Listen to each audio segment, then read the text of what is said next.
Olá, boa noite, eu sou Mariana Jungmann e você confere conosco as notícias que circularam hoje nos corredores do poder. As diversas decisões judiciais do Supremo Tribunal Federal hoje sobre Operação Lava Jato, entre elas a de soltar o ex-ministro José Dirceu. Você vai saber também sobre a visita do vice-presidente norte-americano ao Brasil hoje também. Tudo isso você confere conosco a partir de agora pela TV Brasil, pela Rádio Nacional e emissoras públicas de todo o país. Antes da gente entrar no nosso noticiário principal, eu aproveito para te lembrar que se você está nos acompanhando pela Vivo TV, você já pode assistir a TV Brasil em HD na Vivo TV no canal 503. Confira. O sinal da TV Brasil em alta definição acaba de chegar a Vivo no canal 503. A programação diversificada que você já conhece, com mais qualidade de som e imagem para cada vez mais brasileiros. É a TV Brasil em HD. Pois é, a gente lembra também que na NET nós estamos em HD também no canal 531. Se a sua operadora de TV a cabo ainda não transmite a sua TV Brasil em HD, liga lá e cobra, que você tem direito a assistir a sua TV Brasil em HD. A gente passa então ao nosso noticiário principal do dia e eu começo indo ao Supremo Tribunal Federal falar com Paulo Leite, que acompanhou hoje diversas decisões que aconteceram nas turmas lá do Supremo Tribunal Federal, especialmente na segunda turma hoje, né, Paulo? Boa noite. Exatamente, Mari. Boa noite para você também, boa noite para todo mundo. É um longo dia de julgamento aqui no Supremo Tribunal. Aqui no Supremo Tribunal Federal. É terça-feira, é dia de julgamento nas turmas, na primeira e na segunda. Eu acompanhei principalmente os julgamentos da segunda turma. Há várias decisões aqui e eu destaco duas delas. A decisão que libertou o ex-ministro José Dirceu e outra decisão que também libertou o ex-tesoureiro do PP, João Cláudio Genú. PP, o Partido Progressista. Dos 5 ministros aqui da segunda turma, 4 vieram aqui hoje e participaram do julgamento. E por maioria de votos, por 3-1 nos dois casos, os ministros mandaram soltar José Dirceu e também João Cláudio Genú. E os argumentos são parecidos. Os ministros entenderam que nos dois casos, eles ainda podem recorrer ao Superior Tribunal de Justiça. Estão recorrendo ao Superior Tribunal de Justiça. E os ministros entenderam que o Superior Tribunal de Justiça pode mudar a pena dos dois. Dirceu foi condenado a 30 anos de prisão e João Cláudio Genú a 9 anos de prisão, os dois por envolvimento na Lava Jato. E por entender que a pena pode ser modificada nos tribunais superiores, os ministros decidiram permitir que eles recorram em liberdade. Resumindo, portanto, serão libertados ainda hoje, provavelmente amanhã, José Dirceu e também João Cláudio Genú. Você, Mari.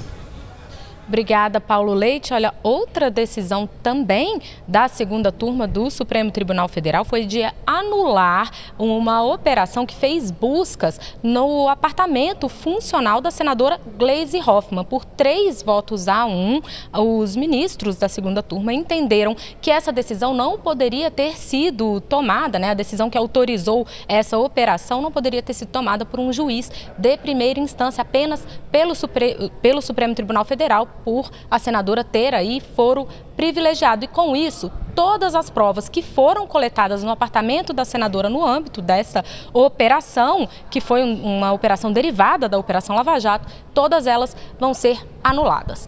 Enquanto isso, aqui na Câmara dos Deputados, a gente está tendo um imbróglio aí, uma polêmica em torno da criação da CPI da Lava Jato, justamente de uma CPI para investigar a Lava Jato. O que acontece é que um requerimento para a criação dessa CPI foi apresentado no último dia 30 de maio, com 190 assinaturas, propondo ali a investigação de um escritório de advocacia que firmou aí várias delações premiadas, e este requerimento falava na investigação desse escritório e das delações firmadas por ele de maneira genérica. A proposta é investigar a suspeita de que esse escritório vendia a proteção de alguns delatados pelos seus clientes, ou seja, combinava ali de os clientes não citarem o nome de determinadas pessoas mediante pagamento por essas pessoas. Mas aí, na hora de inserir o requerimento dessa criação de CPI no sistema da Câmara dos Deputados, ali na página da Câmara, a ementa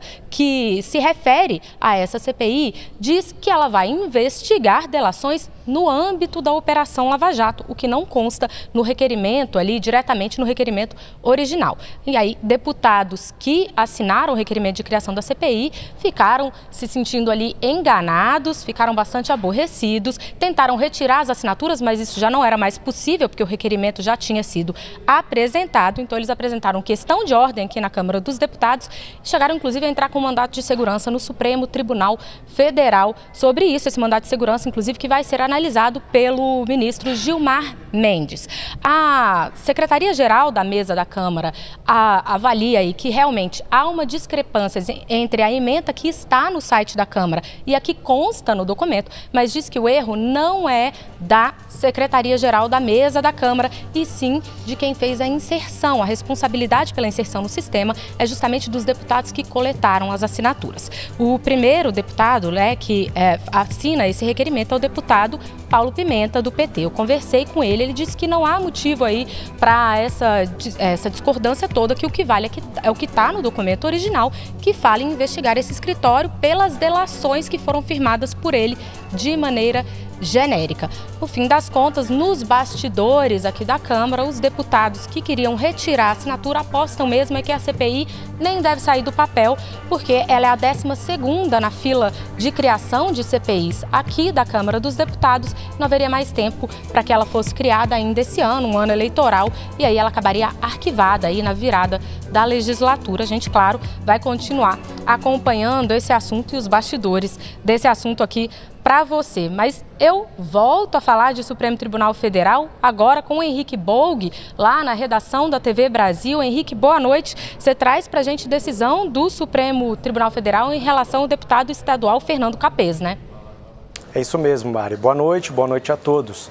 A segunda turma do STF decidiu por 3-1 trancar a ação penal contra o deputado estadual Fernando Capês, do PSDB, por envolvimento no caso conhecido como Máfia da Merenda. Com a decisão, o processo será arquivado por falta de provas. O caso chegou ao Supremo por um recurso que contestava o Tribunal de Justiça de São Paulo. A Corte Paulista aceitou, em maio, uma denúncia contra o deputado e outros investigados no âmbito da Operação Alba Branca, que apurou desvios de 7 milhões de reais. De acordo com a acusação do Ministério Público, Capês teria recebido parte dos recursos desviados na compra de merenda escolar de uma cooperativa de agricultura familiar. A defesa afirma que não há prova do envolvimento do deputado no caso. Ao julgar o recurso, o relator ministro Gilmar Mendes disse que as testemunhas afirmaram que o nome de Capês foi indevidamente usado. O entendimento foi acompanhado pelos ministros Dias Toffoli e Ricardo Lewandowski. O ministro Edson Fachin votou contra o arquivamento por entender que era necessária uma decisão definitiva do Superior Tribunal de Justiça, que analisa outro recurso. Além disso, Fachin entendeu que não há nenhuma ilegalidade que justifique o arquivamento antes da sentença. O ministro Celso de Mello não participou da sessão. Mariana. Obrigada, Henrique Bolg. Fernando Capês, então, que é deputado estadual por São Paulo. E, aliás, é lá para São Paulo que eu vou agora conversar com a Gabriela Santilo, mas para falar de outra máfia, não mais da máfia da merenda, agora da máfia do Rodoanel. Gabriela, a gente teve decisão judicial também sobre esse tema aí em São Paulo, né? Boa noite.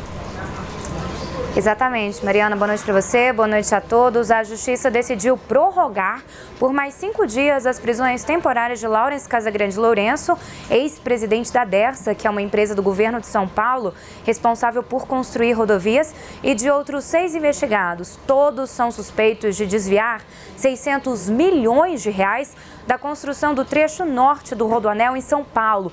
É um importante obra viária aqui. A prorrogação veio depois de um pedido do Ministério Público Federal e da Polícia Federal, que alegam que é preciso garantir proteção das provas. A juíza que tomou a decisão diz que essa é uma das investigações mais complexas observadas nos últimos anos. Estariam envolvidos no esquema, além da Dersa, a OAS e o consórcio Mendes Júnior. Os 7 investigados foram presos na quinta-feira da semana passada, numa operação que foi chamada de Pedra no Caminho. Mariana. Obrigada, Gabriela Santilo. E de São Paulo, a gente continua falando, a gente vai ao Rio, mas continua falando aí de operações, de investigação, de corrupção, mas dessa vez eu vou falar com Marcelo Castilho. Marcelo, você tem informações pra gente sobre decisão do STF em relação à Operação Rizoma, né? Exatamente, Mariana. Boa noite para você, boa noite a todos. Por 2-1, a segunda turma do Supremo Tribunal Federal, que trabalhou muito hoje, decidiu referendar a decisão do ministro Gilmar Mendes e manteve em liberdade o empresário Milton Lira, alvo da Operação Rizoma. A prisão de Lira foi determinada pelo juiz Marcelo Bretas, da 7ª Vara Federal aqui do Rio de Janeiro. Mas no mês passado, o ministro Gilmar Mendes havia convertido a prisão dele de preventiva por medidas alternativas, tirando o empresário da cadeia. Lira foi preso durante a Operação Rizoma da Polícia Federal, deflagrada aqui no Rio de Janeiro. Ele é suspeito de participar de desvios nos fundos de pensão do Postales, dos Correios, do Serpro, que é do Serpro, e também o colegiado da segunda turma do STF entendeu que a prisão pode ser sim substituída por medidas cautelares, como proibição de deixar o país sem autorização da Justiça, de manter contato com os outros investigados e entregar também o passaporte. Segundo as investigações da Polícia Federal, valores oriundos dos fundos de pensão eram enviados para empresas no exterior, gerenciadas por um operador financeiro. As remessas, apesar de aparentemente irregulares, se referiam a operações comerciais de prestação de serviços que não existiam. A defesa do empresário sustentou que todas as atividades de Lira têm origem lícita.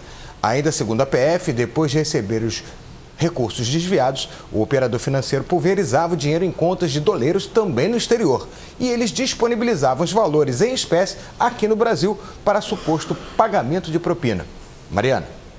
Obrigada, Marcelo. Olha, como você disse, a segunda turma do Supremo Tribunal Federal realmente trabalhou muito hoje e o ministro Edson Fachin, que compõe a segunda turma, também se manifestou aí a respeito de um recurso da defesa do ex-presidente Lula, mas quem vai contar os detalhes sobre isso pra gente é a Jéssica Gonçalves, lá nos estúdios da Rádio Nacional. Boa noite, Jéssica. Boa noite, Mariana. Bom, o pedido de liberdade do ex-presidente Luiz Inácio Lula da Silva será julgado pelo plenário do Supremo Tribunal Federal. A decisão de enviar o caso para análise de todos os ministros foi, como você disse, do relator da Operação Lava Jato na Suprema Corte, Edson Fachin. A decisão do ministro foi motivada por uma petição feita pelos advogados de Lula para que Fachin reconsidere decisão que rejeitou analisar o caso na última semana.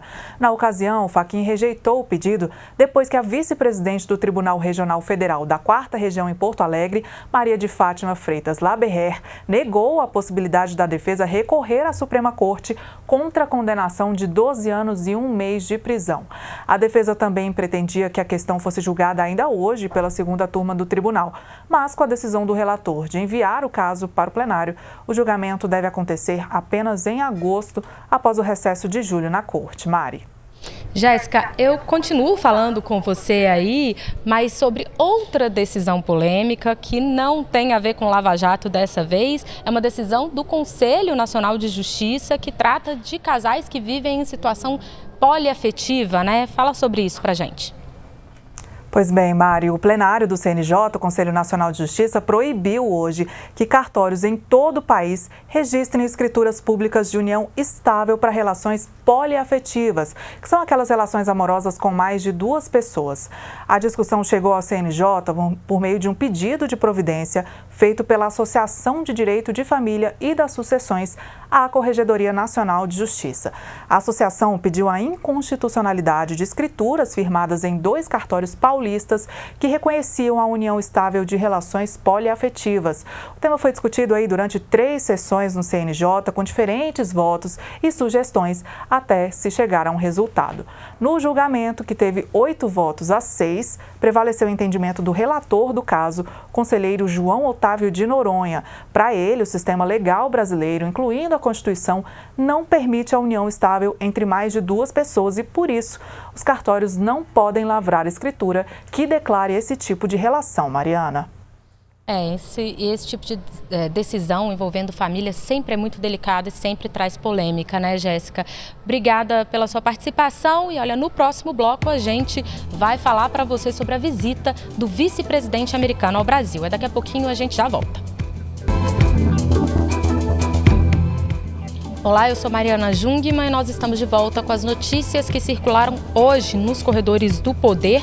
Sem dúvida, uma das principais notícias de corredores do poder hoje no Brasil e aqui em Brasília foi a visita do vice-presidente americano Mike Pence ao Brasil, ao presidente Temer, e também teve um encontro com o presidente da Câmara dos Deputados. Mas quem vai falar sobre o encontro com o presidente Temer pra gente é Daniele Popov, lá na redação da TV Brasil, né, Dani? Oi, Mariana, boa noite. Durante declaração à imprensa, o presidente Temer afirmou que conversou com Mike Pence sobre a questão dos menores brasileiros que se encontram separados de seus pais nos Estados Unidos. Temer pediu ao colega atenção especial para assegurar o reencontro das famílias. Disse ainda que o governo brasileiro está pronto a colaborar no transporte de crianças e adolescentes de volta ao Brasil. Questão extremamente sensível para a sociedade e o governo brasileiros. Pedi, por isso mesmo, sua especial atenção para assegurar a rápida reunião das famílias. Eu assinalei até que nosso governo está pronto a colaborar no transporte dos menores brasileiros de volta ao Brasil, se esse, naturalmente, for o desejo das famílias. Durante o discurso, o vice-presidente Mike Pence deu um recado do povo americano ao povo da América Central, que não arrisquem suas vidas e a de seus filhos tentando entrar nos Estados Unidos ilegalmente. Pence afirmou que os Estados Unidos estão investindo na segurança de fronteira e que estão trabalhando para reunir as famílias, principalmente as famílias brasileiras. Sobre esse tema, ele finalizou afirmando que é preciso garantir que todos os povos da região tenham a possibilidade de prosperar em sua própria casa. A situação da Venezuela também foi tema do encontro e Michel Temer afirmou que Brasil e Estados Unidos concordam quanto à urgência de se restabelecer a plena normalidade democrática no país vizinho. Mais cedo, antes da declaração à imprensa, Mike Pence e Michel Temer falaram brevemente com os jornalistas, quando o vice norte-americano demonstrou preocupação com a situação dos refugiados venezuelanos. Pence afirmou a Temer que o Brasil tem feito esforços importantes no suporte à crise na Venezuela, acolhendo os refugiados que sofrem com a crise no país. O vice-presidente vai amanhã, inclusive a Manaus, visitar um abrigo de imigrantes venezuelanos. Cerca de 200 venezuelanos vivem na cidade. Durante o encontro ainda, o presidente informou que foram assinados 2 novos acordos na área de defesa e foi estabelecido um mecanismo de diálogo sobre indústria de defesa. Michel Temer ressaltou que durante a reunião foram impulsionados projetos estratégicos entre Brasil e Estados Unidos, como a cooperação espacial, que, segundo Temer, sai fortalecida com a aproximação da Agência Espacial Brasileira e da NASA. Foi assinado um acordo sobre transportes aéreos entre Brasil e Estados Unidos, conhecido como Acordo de Céus Abertos. O documento permite sobrevoar o território de outro país sem pousar, além de retirar o limite de frequência de voos entre as duas nações. Mariana, eu volto com você. Obrigada, Daniele Popov. E olha, a questão da migração também foi tratada lá internamente nos Estados Unidos pela Suprema Corte do país. É o Henrique Bolg, né, Henrique? Quem vai falar sobre isso pra gente? Pois é, Mariana. A Suprema Corte dos Estados Unidos validou hoje o decreto do presidente Donald Trump que barra a entrada de imigrantes de vários países aos Estados Unidos. A corte ficou dividida. Foram 5 votos a favor e 4 contra. Os votos contrários argumentaram que o decreto está especialmente voltado para países com maioria muçulmana, mas a sentença do juiz John Roberts considerou que Trump exerceu legalmente o poder de suspender a entrada de estrangeiros ao país. É a 3ª proibição de viagem promulgada pelo presidente. O decreto restringe a entrada de cidadãos da Líbia, Irã, Somália, Síria e Iêmen. O documento também cria restrições para cidadãos de 2 países sem maioria muçulmana, Venezuela e a Coreia do Norte, o que diminuiu a força dos argumentos contrários que diziam que a política de Trump discriminava pessoas com base na religião. Mariana. Obrigada, Henrique Bolg. Olha, a gente muda brevemente aqui de assunto, porque eu vou até São Paulo falar com a Gabriela Santillo, dessa vez sobre um tema que tem a ver com ciência e tecnologia, né, Gabriela? Foi inaugurado aí um microscópio que é o único na América Latina? Na verdade, é o laboratório que vai abrigar esse microscópio, Mariana. O ministro da Ciência, Tecnologia, Inovações e Comunicações, Gilberto Kassab, inaugurou hoje mais um prédio do Laboratório Nacional de Nanotecnologia em Campinas, no interior de São Paulo. E aí, nesse laboratório, vão ser realizadas pesquisas de bionanotecnologia utilizando esse tal microscópio, que é o único em toda a América Latina, o que faz o local um dos mais avançados centros do mundo. O laboratório em Campinas existe há 7 anos e tem 6 microscópios eletrônicos em funcionamento. Por ali trabalham 13 pesquisadores, mas o espaço também recebe cientistas de fora. Kassab também aproveitou lá a visita a Campinas para ir até as obras do Projeto Sirius, que é a maior infraestrutura de pesquisa científica do Brasil e fica ali no mesmo centro que o Laboratório de Nanotecnologia. Kassab disse que o Ministério está destinando recursos para garantir que as obras do Sirius sigam no cronograma. Lembrando que a primeira volta dos elétrons ali no Sirius, nessa obra, que era o início então das operações, estava prevista para agosto. Daí teve de ser adiada, ainda não tem data definida, mas segundo o ministro disse hoje, deve acontecer ainda este ano. Mariana. Ok, obrigada, Gabriela Santilo. E a gente então volta a falar sobre o presidente Michel Temer. Eu volto a falar com a Daniele Popov, porque a Daniele, a recepção aí ao vice-presidente norte-americano não foi a única agenda do presidente hoje. Ele também tratou de fortalecimento da agricultura familiar, né? Foi, Mariana. O Ministério da Agricultura, Pecuária e Abastecimento anunciou 31 bilhões de reais em crédito com taxas de juros de 4,6% ao ano para agricultores familiares numa cerimônia no Palácio do Planalto. Durante o evento lá no Palácio, foram assinados alguns acordos, como o de cooperação técnica para promover o desenvolvimento rural e sustentável, o que incentiva o registro de pescadores artesanais, como agricultores familiares, o acordo de cooperação técnica para fomento ao turismo rural e estímulo à produção e comercialização de produtos da agricultura familiar. Foi assinado ainda um protocolo de intenções para viabilizar a venda de produtos nas redes de supermercados de todo o país. Durante o discurso, o presidente Michel Temer afirmou que o governo foi além da oferta de linha de crédito com os juros mais baixos do mercado, mas que quer aproximar o produtor familiar dos consumidores. Por isso, isso justificaria a parceria aí com os supermercados. Também disse que quer assegurar a destinação de 30% do orçamento da merenda das escolas públicas a compras de pequenos agricultores. Mais cedo, em um outro evento, também no Palácio do Planalto, o presidente Michel Temer sancionou a lei que institui o Dia Nacional da Imigração Chinesa. A China é o principal parceiro comercial do Brasil. Mariana. Obrigada, Daniele Popov. E olha, enquanto isso, aqui no Congresso Nacional, hoje, teve sessão conjunta da Câmara dos Deputados e do Senado para votação ali de vetos presidenciais. Essa sessão ocorreu, havia expectativa também que após a votação desses vetos fosse possível votar alguns projetos de liberação de créditos extraordinários, mas isso não chegou a ser votado e também acabou que as duas casas, posteriormente, a sessão acabou ali por volta das 2 da tarde, as duas casas não conseguiram também ter sessões deliberativas depois disso. E aí a gente começa a entrar num problema aí com relação às sessões deliberativas do Congresso, né? Porque amanhã é dia de Jogo do Brasil, não deve ter sessão também deliberativa aqui. E a partir da próxima semana já entramos no mês de julho, mês de recesso parlamentar, depois eleições. O presidente do Senado, Eunício Oliveira, deve fazer uma reunião com o presidente da Câmara no início da próxima semana, justamente para que os dois possam definir aí uma agenda de votações para esse período aí que vai até outubro e que vai ser um período difícil de conseguir quórum, então, nas duas casas, para definir uma agenda aí e uma pauta que possa trazer os parlamentares a Brasília. Bom, eu volto então a falar com Henrique Bolg lá na redação da TV Brasil. Henrique, você tem informações para a gente sobre preço dos combustíveis, né? Isso mesmo, Mari. O preço médio da gasolina nos postos de combustíveis brasileiros caiu pela terceira semana consecutiva, segundo a Agência Nacional do Petróleo. Na semana passada, o preço médio ficou em 44,53 por litro, ou seja, 0,74% mais barato do que na semana anterior. Desde o começo de junho, o combustível acumula queda de 1,65%. O diesel também registrou sua terceira queda consecutiva, custando R$ 3,39 por litro.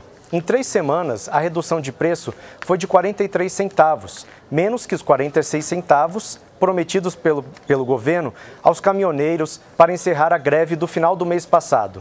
Mariana.